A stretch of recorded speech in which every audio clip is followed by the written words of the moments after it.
Hey yo guys, what's up and welcome back to Toe Tags Metal Reviews, and today you're getting our final review of Rose Thorn Necklace by Ghost Bath.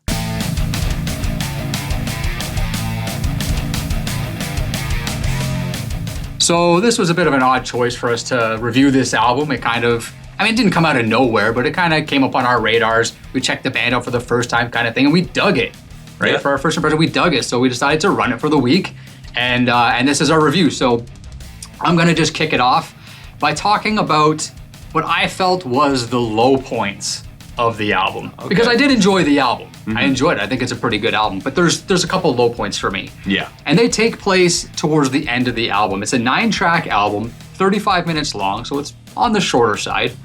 But tracks 7 and 8, I felt were the low point of the album.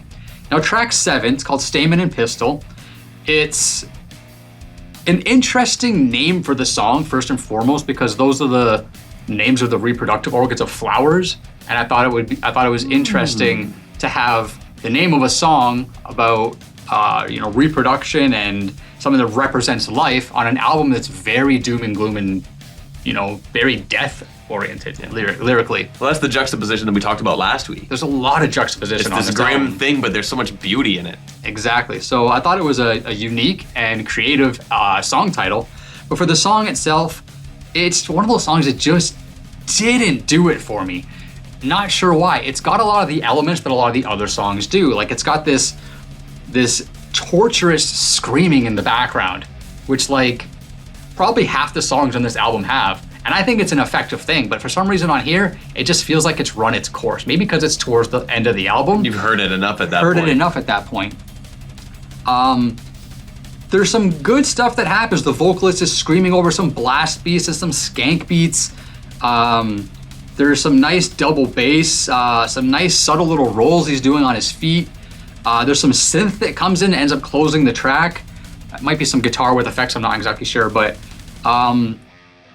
it's just a song that just kind of goes nowhere for me, and I feel like all the other songs just do a little more.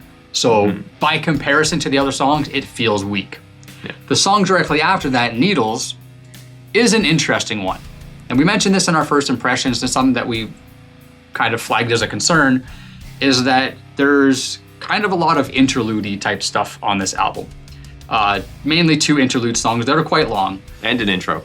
And an intro, exactly. Now, Needles is 2 minutes and 13 seconds, so it's not super long. But the fact that a few tracks before that, you have Thinly Sliced Heart Muscle as an interlude track that's 3:17 long, Needles feels unnecessary to have. It feels redundant.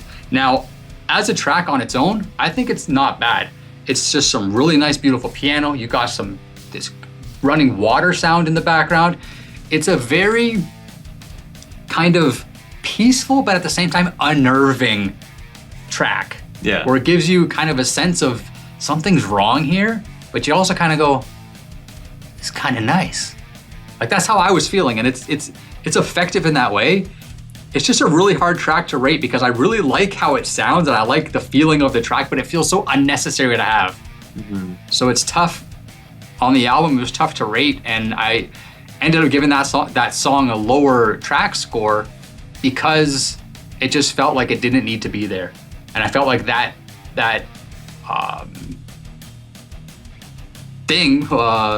position on the album was already taken up by another track, which was Thinly Sliced Heart Muscle. Interesting. Now, moving along to stuff that I did like, I guess I'll just jump to what I thought was the strongest parts of the album, and then you can assume that everything else was kind of in between these two things, right? So I started off with the worst stuff to me. Strongest parts for me were Thinly Sliced Heart Muscle and the track right after that, Dandelion Tea.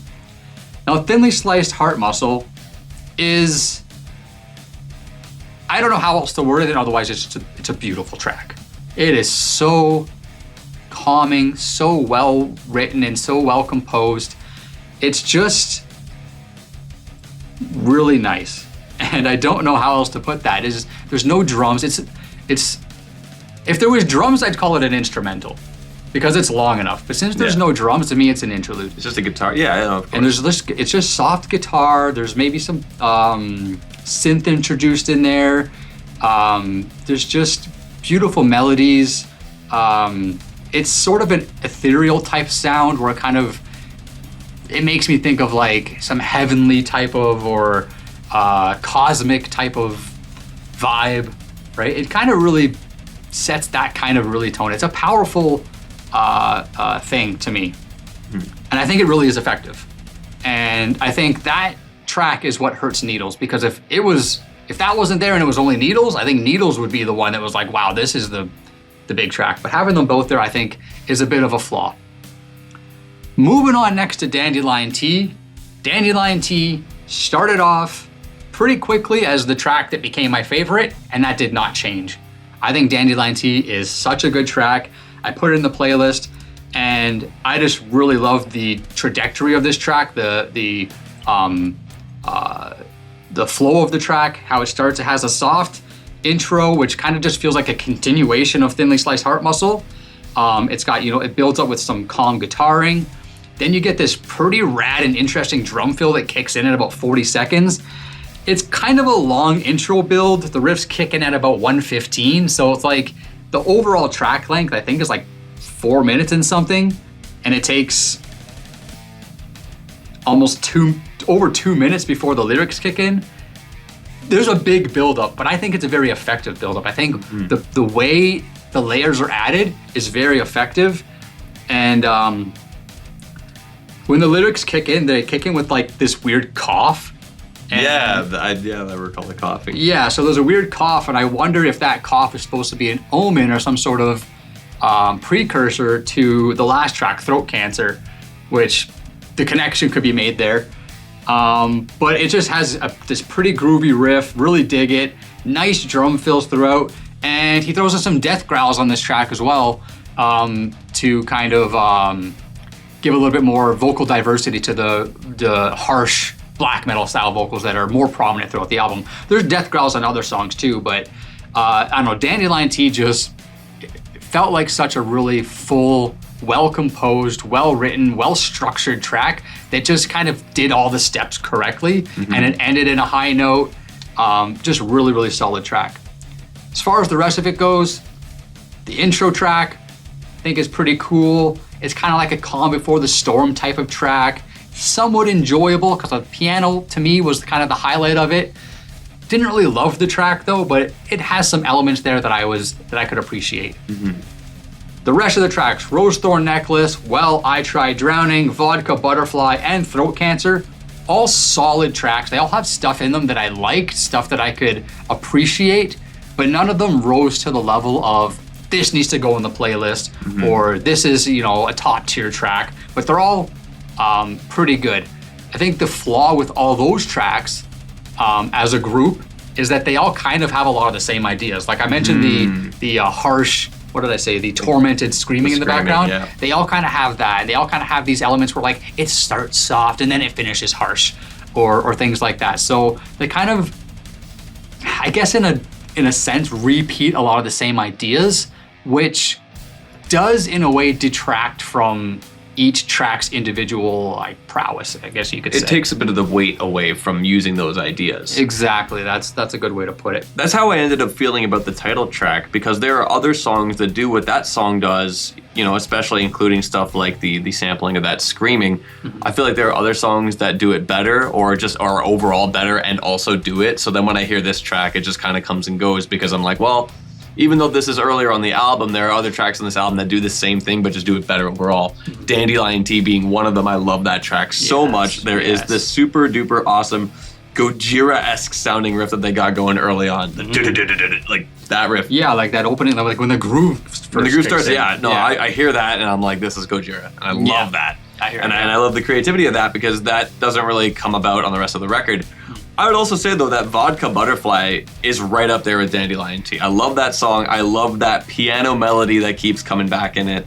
The song also has a lot of electronic stuff in it. It's got this little drum and bass beat in it as well. Like, a little techno beat, yeah. Yeah, love that. Every time it come on, I love that. No other song does it like that. I mentioned something last week. I want to know, because you kind of didn't know what I was talking about, but that song starts off with a lo-fi kind of sound, and then it blends into like normal hi-fi recording. Did you catch that at all? I don't think so. I'd have to hear. Listen to it again, but pay attention to the beginning. Yeah. Because even Needles has kind of a lo-fi. Needles almost sounds like does. it's being played on a scratch record or something. Yeah. But Vodka Butterfly starts off like literally lo-fi, and then it bleeds into like normal current hi-fi recording. I thought that was a really cool touch. I've never heard anything like that before. Now, regarding Needles, it's funny you say what you said, because I'm almost the opposite. Needles, for me, is phenomenal. Not only in terms of what it is, the vibe, everything about it, its positioning, I think, is great as the second last track before the ending, which is Throat Cancer. And I think, 2 minutes, 13 seconds long, I did not care. It is beautiful. I love that track.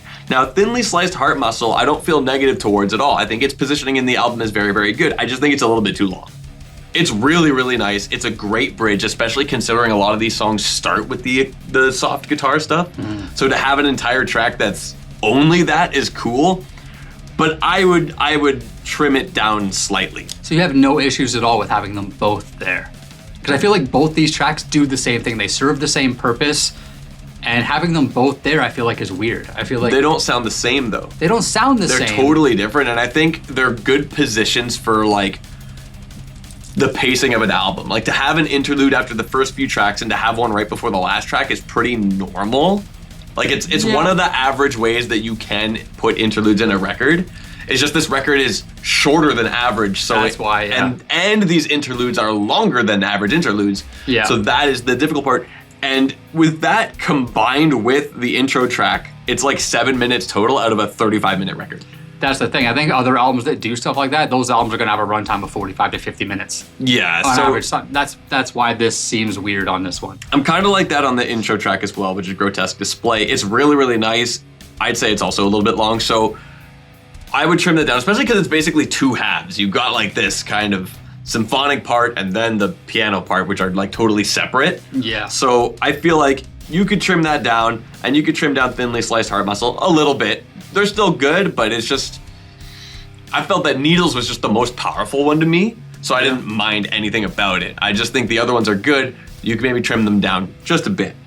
Now, I think that Stamen and Pistol had some cool stuff in it. I liked that consistent synth melody that keeps coming back, which does bookend the song as well, and it kind of just like fades out into this chill ending, which I like as well. But a song like Throat Cancer, it's fine. It kind of comes and goes. I don't really see much about it that really super duper stands out. So this album, it's such an interesting one because I don't really hear much like this. Like this is this black metal record, but they've got all this other stuff around it, and it's like, whoa, who's doing this kind of thing? Yeah. And I think it helps that the guitar does a lot of different things. You've got the harsh stuff, but then you also have these beautiful passages going on. The drums, I think, do a fantastic job at keeping things engaging. Because a lot of issues with this style of black metal come from, guys just doing the same blast beats, but this guy's throwing in cool fills, cool grooves, mixing it up, keeping things engaging in that regard. Like, this is a fantastic drum performance on this album, just entirely. I agree. And I made a point, I was even thinking about this last week. It's like old school black metal mixed with 90s Opeth. Okay. Now, I know Opeth kind of has a black metal-y record, and that's Morning Rise, but I wouldn't say that this sounds like Morning Rise. I'd say that this sounds like later 90s Opeth, something like Blackwater Park or Still Life as an old school black metal record. Really crazy and really specific connection, but that's just kind of the vibe I got there. But I also think it's very much a mood album. It's not the easiest one to just pick up and play, but if you're in the right kind of headspace or mood to put something like that on, and you just go with this atmosphere, it's such a big experience, and I think that's awesome. And it's awesome to see that they captured that kind of atmosphere in only 35 minutes. I think when you just mentioned that this kind of reminded you of like some Opeth-y kind of vibes mixed with old school black metal, it gave me a thought in my head, and that's that through listening to this album for the week, it didn't remind me of anything. And that's rare. Yeah, especially for you. Especially for me. I'm always making connections and hearing this influence in this music and all those kinds of things. I'm notorious for doing it. And I can't think of a time while listening to this where I went, oh, this reminds me of that. And I think that's a testament to this album. That's a testament to the uniqueness of the album. Now, I'm not saying that no other band sounds like this, or this is some revolutionary type of metal that's never been done before. It just feels like its own thing. It feels like its own thing, and I feel like the idea, whatever they attempted to execute with the sound on here, I think that they fucking nailed what they set out to do. And I think that it speaks for itself in that regard. So I think I'm ready to rate Rose Thorn Necklace. Yep, let's do it. Now, like I said at the beginning of the video here, I like this album. I had a really good time listening to it, but it's not without its flaws. I feel like I was listening to something evil and something peaceful at the same time, which is, who can do that? Yeah. That's the thing, right? That's hard. I feel like the guitar tones were both relaxing and unnerving at the same time. You usually get one or the other. This is like both. We mentioned the word juxtaposition. This is that. It's so juxtaposed with peace and evil, and they're mashed together in such a way that it feels cohesive too. It doesn't feel like it's broken or all over the place. And that's impressive as well. The problem is, it's short, it's got a lot of, what do you say, maybe filler with all the interlude type of stuff. It's a little excessive. Almost a quarter of the album is interlude. And a lot of the good ideas are repeated a lot on the album, which to me, that hurts it. I want to hear fresh ideas as I'm listening to an album. So despite the fact that I liked it, despite the fact that it's got a uniqueness and a lot of cool vibes to it, it has enough to hurt it to bring it down below toe tag level for me. It's still a strong album. I'm gonna recommend it to everybody just to check out at least once, but my score is gonna be a 7. Still a great score, even if it's not a toe tag. For this channel, that is a solid score. For myself, I think this is one of the most creative black metal albums I've heard in a long time. Yeah. There's not many that come around like this. There's not many that do things like this. You know, especially when we talk about genres like, oh yeah, a lot of these bands are doing a lot of these things or whatever. So when something like this comes around, it's like, wow, this is great. This is really cool. This album does so many cool things. It's creative, interesting, paints a great soundscape. There's so many interesting things. That being said, I do find there are a few concepts that are revisited more than they need to be. And while there are a lot of really cool and standout tracks, I feel like if you just maybe alter a little bit or just shorten an interlude or two just a tad bit, or maybe add one song, maybe, you know, it would really, really boost it a lot.